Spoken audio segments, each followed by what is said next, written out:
She's multifaceted. She's an actress, a poet, a lawyer, an international model, and an advocate for diversity. Her name is Thando Hopa, and she is on the Heavy Chef Hot Seat today.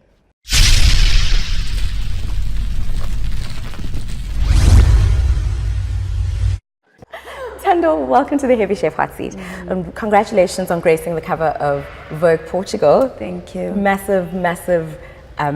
I think it's just a great achievement, and especially for the African continent. Thank you. Now, we're here at the African Fashion International Masterclass, and we're here to basically talk about preserving the African heritage and diversity for a sustainable future. What does African diversity mean to you?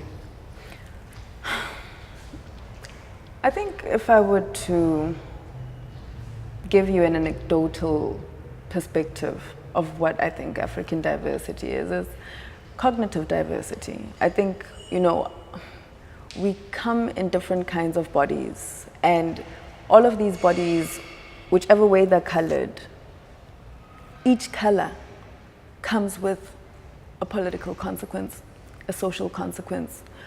When your skin is darker, it comes with a social consequence. When it's this light, it comes with a social consequence.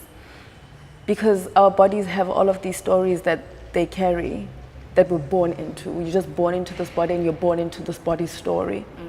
But it brings in a cultural narrative, a political narrative, that gives wealth to your experience. And that means that we all don't think the same about a particular subject. And I think for me, it's to value cognitive diversity. I think your body introduces you to thinking differently from everybody else because it gives you unique experiences. Some are shared and some are particular to you.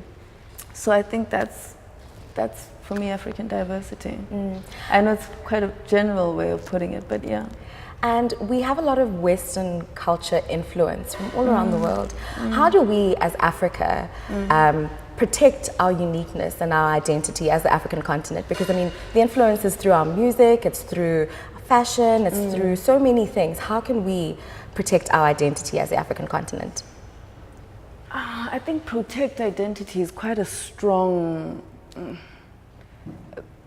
way of looking at it, because first of all, I think one of the issues that we've experienced is that we have defined modernity as something that is Western. That's the first thing. So I think we've kind of put ourselves in a catch-22 situation where when we advance, we call it Western. It's almost as though Africa cannot advance. Wow. So I think with us, we kind of need to own modernity as our own and advancement and progress as our own. We need to define what that is. We need to define what our civilization is right now. And we can't define our civilization based on only traditions. We need to look at culture as something that's fluid and ever-changing. Traditions are rigid, but culture changes. And we need to allow ourselves the fluidity of culture. So, in terms of that, I don't know what to say in terms of protect identity. But in terms of heritage, that's very historical, and it's something that's passed down. I think that we kind of need to have an Ubuntu philosophy with respect to whatever it is that we do. Ubuntu always sounds so, what's the word for it? It sounds so archaic and all of these flowers, but it's a human-centric, philosophy. It defines our civilization.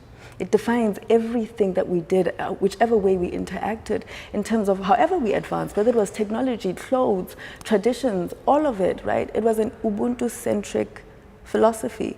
That means that however it is that we want to engage, we have a philosophy that is common amongst us.